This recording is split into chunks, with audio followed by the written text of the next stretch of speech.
farmer's strength. Ain't nobody man enough to feel the pain. And you could be next. You better give respect. Cause ain't nobody breaking this redneck. No hell won't. What's going on, 3Cal Podcast? I am Isaac. Nick's off today. He's stuck at work, and that's A-okay. So I'm going to break down all the news and a handful of rumors and stuff that we had going on this week. Merry Christmas to you all. Hope you all had a fun time with your family. Hopefully you got exactly what you wanted from Santa Claus, and if you did it, well, fuck him. Maybe next year you won't be such an asshole, and you'll be a good boy or girl. All right, let's kick things off. So Monday Night Raw was on tape delay again from Sacramento. Last week they did they did 2 episodes, and so to all of you who stayed and endured 5 hours of Raw, even though they were much better than they have been, kudos to y'all. But Raw, the Christmas Eve episode of Raw was actually really, really good. Not a lot to complain about. It was a lot of fun, really, really relaxed. I guess you have to be kind of relaxed if you're going to be stuck in the same place for more than 5 hours at a time. So show kicks off with Elias singing a wonderful Christmas song. Out comes Bobby Lashley. They have a 34th or 31st Street fight, or 34th, Miracle on 34th Street fight. They had the whole gimmicks and everything like that. So they used, of course, the trees as weapons. It's same match every year, just 2 different guys. It was still entertaining. Cool spot was Elias dumped out a box full of Legos, or actually Bobby Lashley dumped out a box full of Legos, and Elias ended up suplexing Bobby Lashley right onto it. If you ever stepped on a Lego, it goes without saying, hurts like a motherfucker. One thing that I'm not really looking forward to about having kids, the possibility of stepping on Legos and Hot Wheels. Not fun times, people. Not fun times. So Elias is picking up the win, of course. So pretty much the theme of the night was the faces going over, sending everyone home happy. It's supposed to be holiday cheer, ladies and gentlemen. Let's see here. Raw Tag Team title match, The Revival versus Chad Gable and Bobby Roode. The Revival get their shot at the tag team titles. A really good back and forth match. We really get to see that Bobby Roode can wrestle his ass off. Chad Gable, we know he is truly, truly someone who's undervalued, and the Revival are just gems. Really good match. We end up seeing Dawson getting rolled up. He wasn't the legal man. His partner was Chad Gable. Bobby Roode pick up the win, but some shenanigans. So some fuckery we got going on. We're going to end up seeing this feud continue.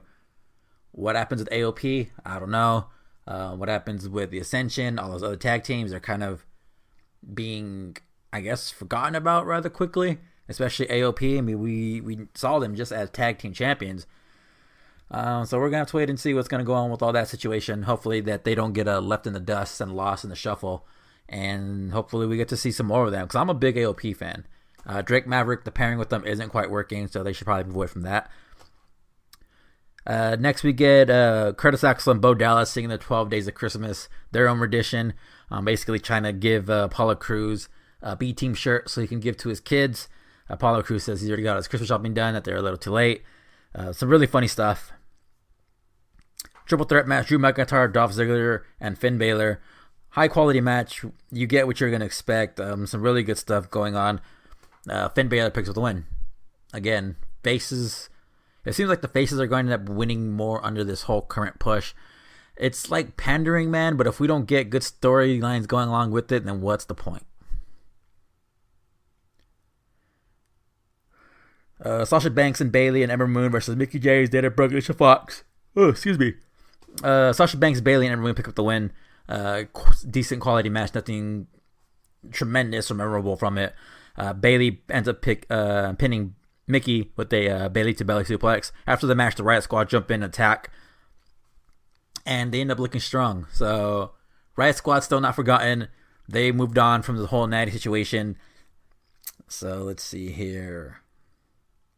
Paul Heyman comes out, cuts a really good promo saying that Brock Lesnar is going to retain. Braun Strowman comes out, puts reindeer ears and a red nose on him, makes fun of him, says Brock Lesnar is going to get these hands at the Royal Rumble. I'm ready to move on from the Brock Lesnar whole situation, man. It's just one of those things that you're just like, guys are being held down because there's no title to be defended. That's all it really is. I mean, we need the Universal title on every episode of Monday Night Raw. It doesn't have to be defended every night. I mean, if it did, it would be a waste. It'd be overexposure, but the fact that there's zero exposure is a shitty situation. Alexa Bliss. So throughout the night, superstars are sending their holiday wishes and this and that. Alexa Bliss really hit the women's division pretty hard, saying she wishes that Sasha Banks would get some humility, Bayley would get a personality, and Ronda Rousey would get better makeup. And it was absolutely hilarious. She's super mean, super talented. Alexa Bliss is the shit. Tyler Breeze also had a really funny one. If he had one thing, he would ask for his partner Fandango to come back from injury, and also Ariana Grande tickets. Producer was like, "You can only ask for one thing." Sorry, Dango. He wants them Ariana Grande tickets. Some funny moments going throughout the night. Natty versus Ronda Rousey. A decent quality match, nothing to get too excited about. They called this match on the fly, according to a report from Dave Meltzer. Basically, because Natty had wrestled the gauntlet match earlier tonight. And shout out to Natty. She wrestled the whole gauntlet match. I think she went through 3 opponents and then wrestled Ronda Rousey.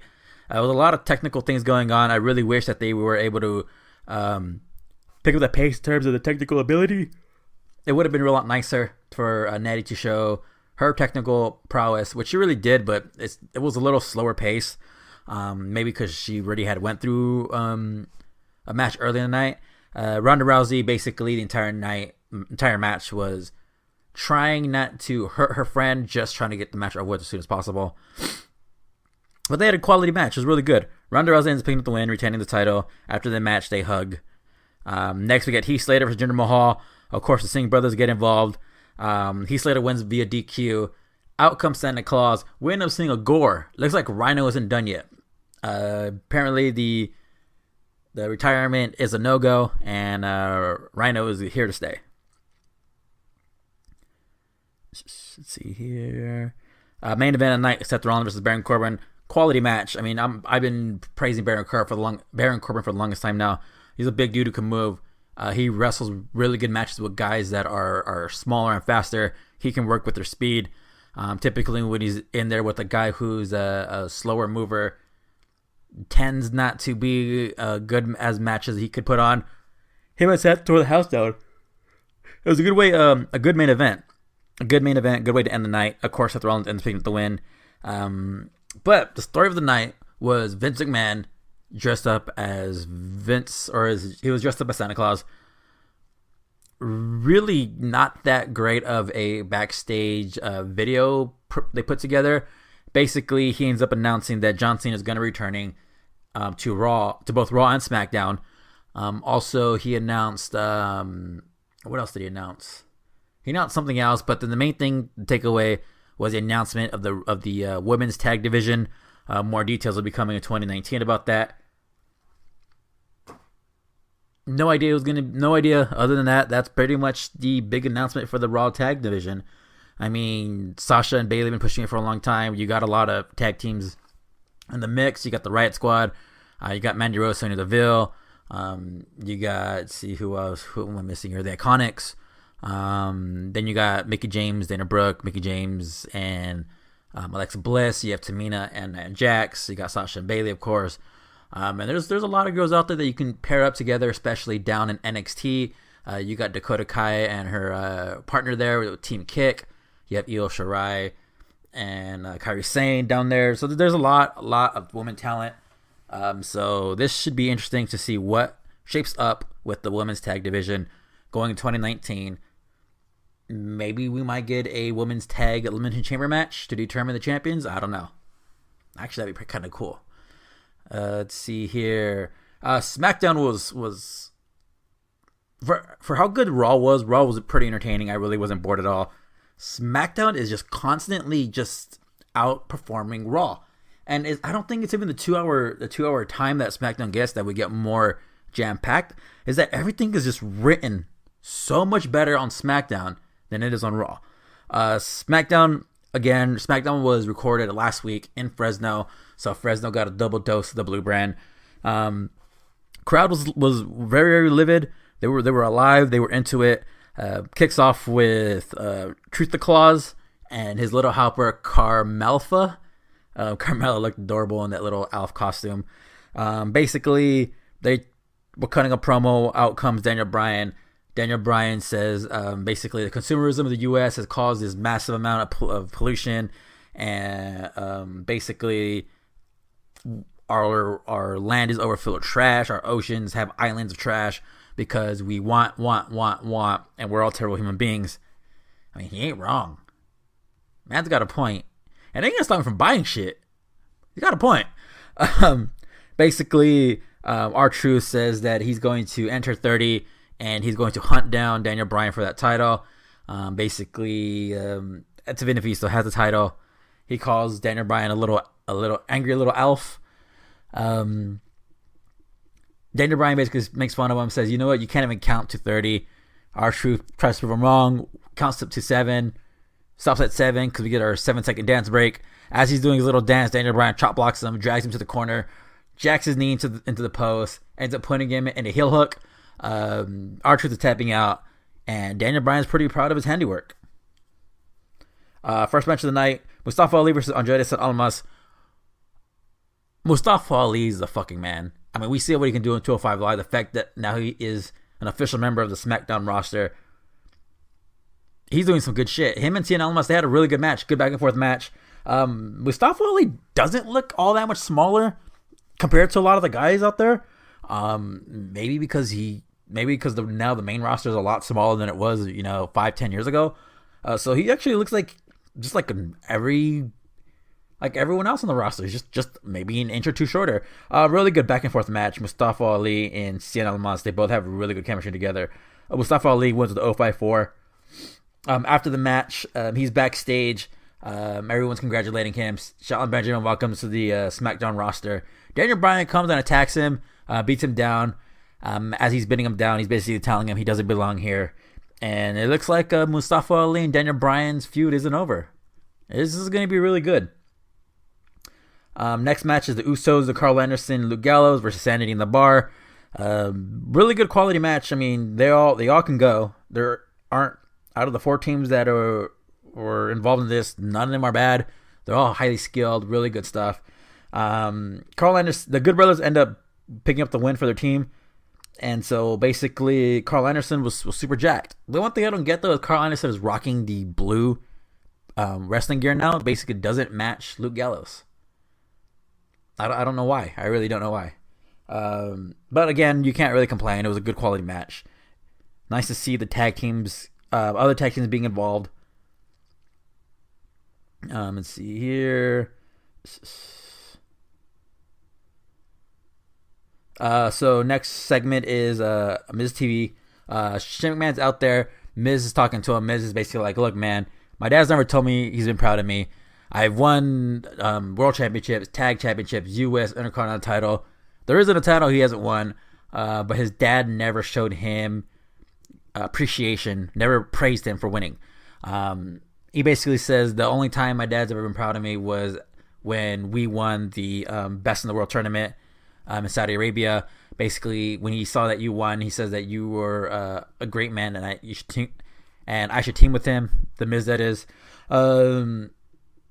Shane McMahon looks at him, basically shakes his hand and says, don't make me regret this.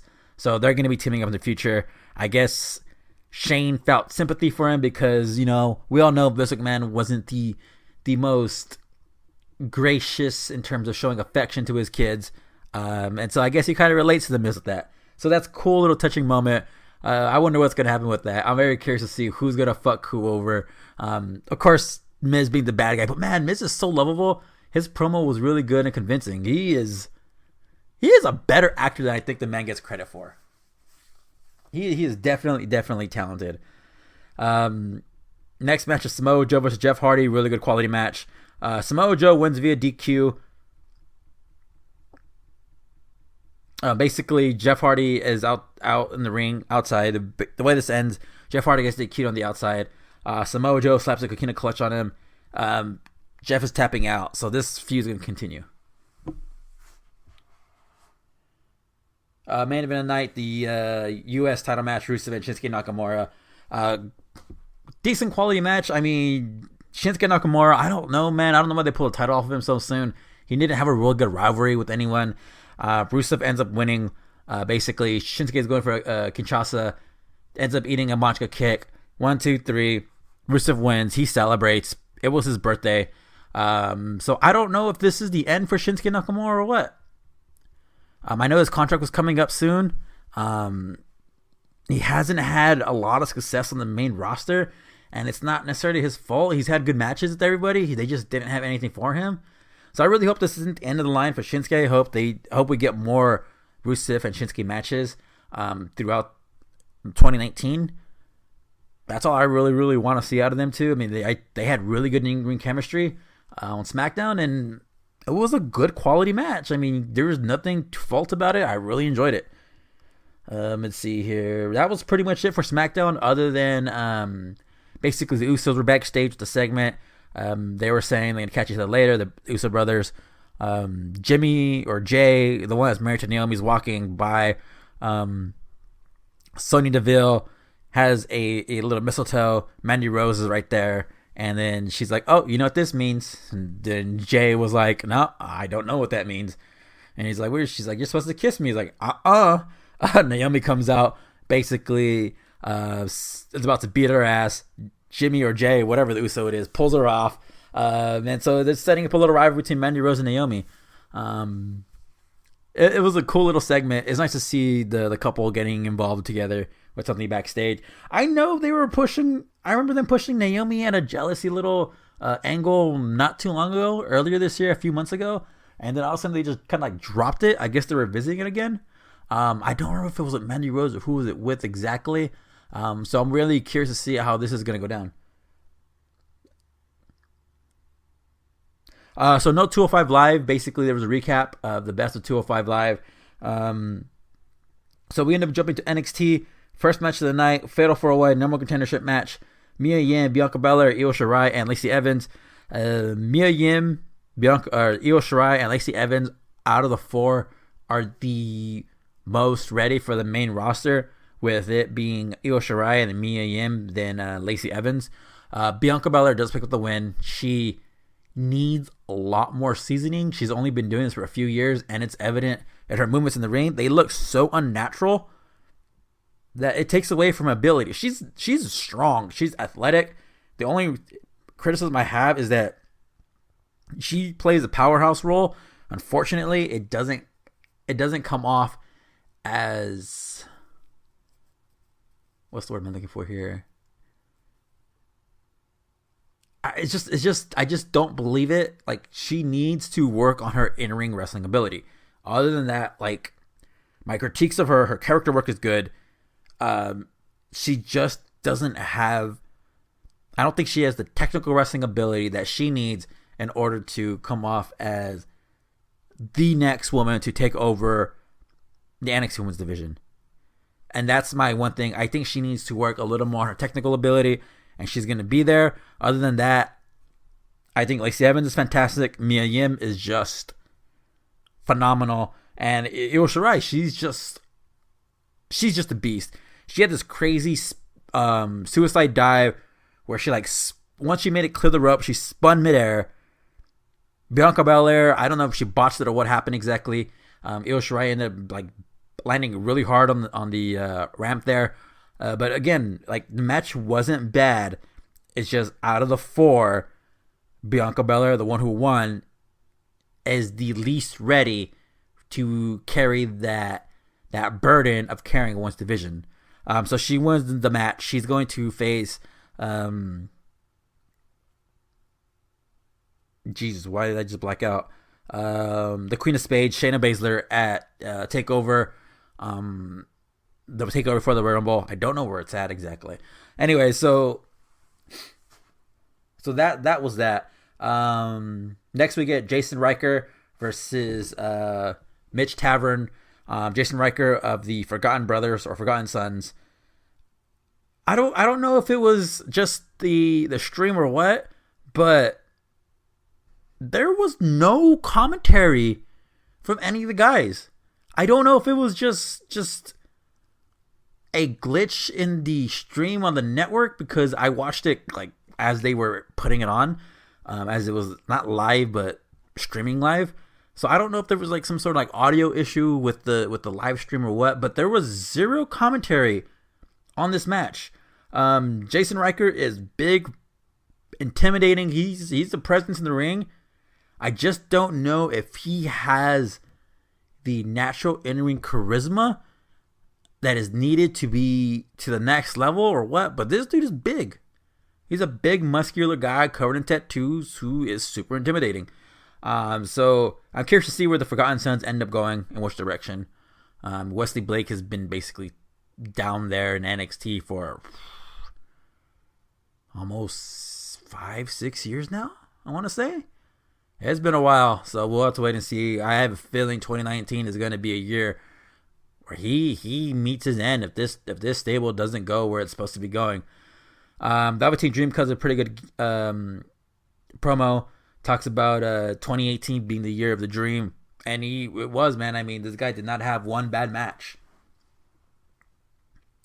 Tommaso Ciampa cuts a backstage promo, basically saying that Johnny Gargano deserves a title shot, but not the NXT title, more like the North American NXT Championship. So he's angling to avoid his own friend, maybe enemy. I don't know what their whole relationship status is. So that's a situation that's going to be worked out. Main event of the night, Undisputed Era, Roderick Strong, Kyle O'Reilly versus Heavy Machinery. Quality match, of course. Undisputed Era was going to pick up the win. So it looks like Heavy Machinery is probably going to be debuting in the next week or two on the main roster. I have a feeling they're going to end up being on Raw. I can't really see them anywhere else. SmackDown is just jam-packed with tag teams. Raw needs them. I mean, they have yet to find a tag team that can carry that division other than the Revival, in my opinion. I mean, I'm big on the Ascension still. I think those guys can do comedy, can do seriousness very, very well. AOP, I'm still pushing for to see that they take the next step as a dominant tag team. It's just I don't know what's up with the tag teams on Raw. I really don't. So that's all I got for recap. I mean, I don't watch NXT UK. There's just too much NXT UK to even try to catch up on. I watched the first few episodes, couldn't get into it. I'm a fan of all their wrestling styles and everything, but I just wasn't feeling it. So let's jump into some like news and rumors and shit. CBS Sports has named Becky Lynch their 2018 Wrestler of the Year. Not female, Wrestler of the Year. That's one hell of a little ode to her. Congratulations to her. And you know what? She won that award basically the last few months because she basically wasn't on TV very much in 2018, the beginning of it. It was the last 4 months where she's basically turned it on, kicked into high gear. Shouts out to her. Let's see here. So ROH star Shane Taylor has announced he has agreed to exclusive deal at Ring of Honor. So Ring of Honor is losing a lot of guys with the Elite and the Bullet Club basically going away. So they've been signing guys left and right. I mean, they signed Jeff Cobb to an exclusive deal. Shane Strickland's gone, so they're replacing him soon. So it's a whole new crop of people. Punishment Martinez is now gone. He's down to NXT. So we'll have to wait and see. Mauro Ranallo was in a car accident over the holiday weekend. He's okay. Glad he's okay. It would have been a bummer if the man was not okay. So a few weddings. So Ember Moon got married. Sarah Logan and Raymond Rowe are now married. Let's see who else. Oh, and Leo Rush finally married his woman. So 3 weddings in the span of a week. It's been busy. Speaking of ROH, I forgot to mention Bandito has signed with ROH. Now, Bandito was being pursued by WWE. He actually dipped out on MLW show to meet with WWE officials. Apparently, WWE lowballed him. They offered him a really low deal. They found out that ROH offered him some pretty decent money. They came back almost doubling it, from what I hear. But he's decided to sign ROH. He's also going to be able to wrestle down in Mexico, and I believe also in Japan.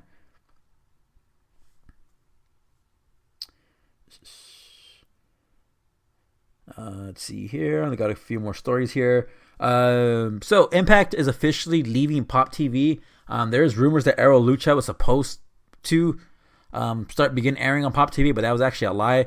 The ads that were running during Impact on Pop TV were those that were those ads were secured by Impact Wrestling.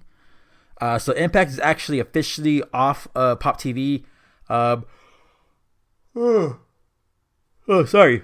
They'll be off Pop TV the week before January 11th, or whatever day that is. So January 11th, they'll officially make their debut on the Pursuit Network. No idea what channel that is. Absolutely, positively, no clue. Never heard of it before, but they'll be airing Friday nights. Unfortunately, that is the same night as SmackDown later in 2019, and I believe MLW airs for Friday nights as well. So good luck. Yeah, I mean, Impact has been doing some good shit. They've been creating a lot of buzz. Good luck. Let's see here. WWE is returning to Saudi Arabia in 2019. No dates have really been announced. But apparently it's sometime in May 2019 and also November 2019. That will be WWE putting on events in Saudi Arabia. Let's see here.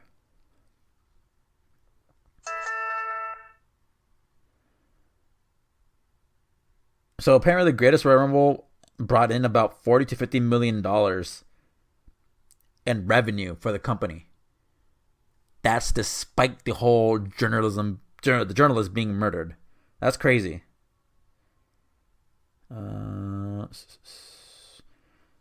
So Teddy Hart was actually the youngest to ever receive a development deal from WWE. He was just 17, 18 years old when he got signed originally. Unfortunately, being young, being talented, being full of dumb ideas, he squandered that. Initially, there was supposed to be this whole push for the New Heart Foundation, the New Heart Foundation, where he was going to be the centerpiece next to Davey Boy and Natty and TJ. Unfortunately, that never materialized because he was such a headache to deal with. If you are unfamiliar with how much of a headache he is, Google Teddy Hart, TNA. You're going to see some fuckery. This dude has basically been a headache his entire career until now. He's matured a lot. He's changed a lot. He's now kind of like the guy out in MLW. He's still doing some really good things. Super athletic, super innovative with a lot of stuff he's done. Basically, he did an interview recently with Chris Van Vliet. And basically he says that the best wrestler in the world is AJ Styles, hands down. That dude's been doing it for the longest. He's wrestled some of the best. And he goes on to defend WWE, even though after being critical for WWE for the longest time, basically saying that anyone who hates on WWE is just being a hater, that there's no company out there doing it every single week at the level they're doing with the production, everything like that, and you got to give it to them. And he's not wrong. I mean, a lot of people are big on New Japan, but in reality, New Japan does one show a month. If it isn't one of the big ones, they break it down, they put it on Access TV, and that's how they do it. Or Access TV doesn't. The weekly show you got on Access TV is of little house shows that New Japan does, or it's of older events like 3 matches that they broadcast over an hour. New Japan is basically just once a month. You get what you get. That's it. So you're able to get away with a lot more. I mean, the storylines, basically, a lot of them are done over the internet, which is to their credit. It's fantastic. But week in, week out, to do what WWE does at the level they do it, despite how critical we are of Monday Night Raw, we still get good content in 205 Live on SmackDown. Raw's hit and miss. Lately it's been more of a miss. They're coming back strong to end the year. Pay-per-views, there's maybe 3 out of 12 that we got that were good. And so, you gotta respect what they do. And shout out to Teddy Hart for admitting that. Maybe the man's trying to angle to get back into WWE. Who really knows? Maybe that's his goal. At some point, if you're a wrestler, you want to wrestle for WWE. You want to be able to see if you can do it under their bullshit that they make you go through. The last bit of news I got is new shows that debuted on WWE Network. I don't know if they're one-offs or what, because when I was on WWE Network, they were not under their own little section. They were under WWE Network Originals, not actual like their own little box, like the Edge and Christian show, like the Corey Graves show, or the Renee Young show, or whatever it is. They were actually all filed together under the WWE Originals. So hopefully these are just kind of like, I think they might just be pilots. They're probably going to get great analyze with their analytics to see where they end up at in the top 20. 205 Live has been like 21 the last few weeks, despite the great content. Anyway, so the shows are Fashion Files. So this Fashion Files, basically Fandango and Tyler Breeze, they're trying to figure out who pied Kevin Owens, I believe at the 4th of July episode. So they're trying to figure out who that was. Really, really funny. It's called Fashion Files Cold Case Unit. Xavier Woods had a show called Arcade Challenge. So basically, he was at an arcade in Philly and played a few video games with some fans, and then ended up going one-on-one with another fan at NBA Jam. It was some really cool stuff. He talked about some history, some video games, some of the arcade, stuff like that. It was a good way to kill 15 minutes. I mean, was it entertaining? Yeah. Was it something I'm going to wait to watch? No. Will I binge watch it when I got nothing else to do? Oh, fuck yes. It's Xavier Woods. So it's really, really good. So hopefully next time, there's more episodes of it. Next we got, let's see here. It's called Kitchen Smackdown. So basically, Bo Dallas was the host. It was 3 superstars. This one was Alicia Fox, Curtis Axel, and Dana Brooke. They threw a dart at a board. That was the protein. They had to cook around that protein. The judges were Mark Henry, Noel Foley, and the center for the New York Knicks. Alicia Fox can't cook to save her life. I'll say that right now. Again, if this was a show on the network, I would actually look forward to watching this probably the most out of all of them, just because I like cooking shows, just because we can see the personalities of the wrestlers a little bit, and it's entertaining. I mean, Mark Henry, just when as they were cooking the dishes, the look on Mark Henry's face, the look on Noelle Foley's face as they see Foxy just dumping chili flakes onto her meal she was cooking. It was really, really funny, entertaining. I would watch this show, absolutely. The last show was Botch Club, Luke Gallows and Carl Anderson, where they break down the... Oh, sorry, my throat's starting to go out. This is why I need Nick Care, so I can take a break from talking. I don't like talking all this much. The last show was Botch Club. So basically, they go and they basically do commentary on botched wrestling videos. One of them was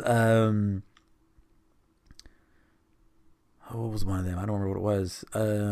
Titus World Slide, where Titus O'Neil falls down before he gets in the ring. Basically, people botching, doing high flying maneuvers and stuff like that.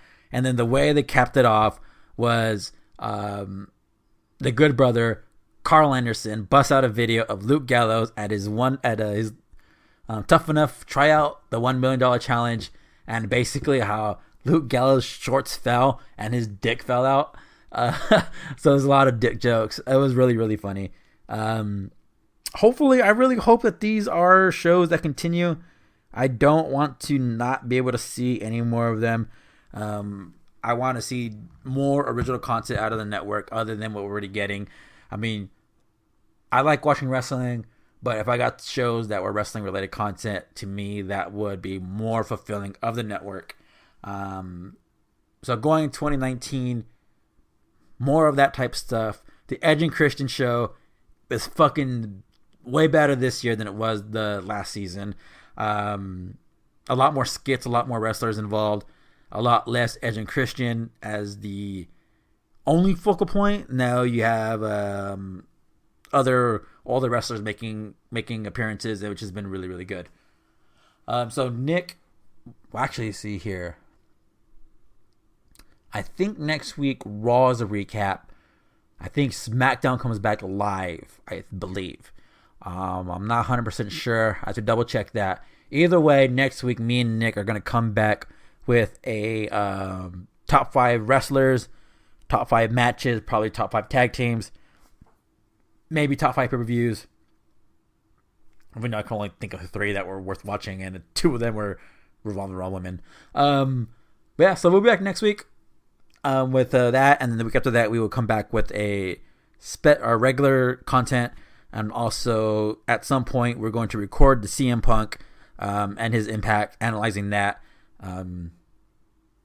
So yeah, I think that's all I really got. Hope everyone had a Merry Christmas. If I don't talk to y'all before, actually I won't, because New Year's Eve is next Tuesday. Have a good New Year. If you're going to blow off fireworks, don't blow off your hands. Do not drink and drive. AAA has this whole sober pickup thing. Uber is going to be a best friend. Please drink responsible. And we are glad you got to join us for our second year? I don't remember when we started this. Wow, it's going to be 2 years in January. Holy shit, I never thought this was going to happen. Yeah, fuck. Alright, we'll catch y'all later. I'm out of here. You know what? I'm going to give you a sneak preview of who, to me, was definitely a top 5 wrestler of 2015. Or, excuse me, wow, 2015. Jesus Christ. 2018. Let's see here.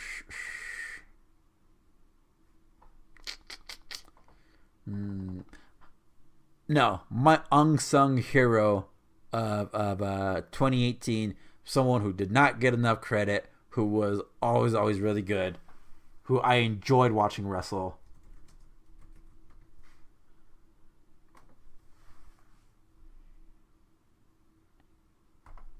And if you know who it is, congratulations. If not, I'll review it to y'all next week.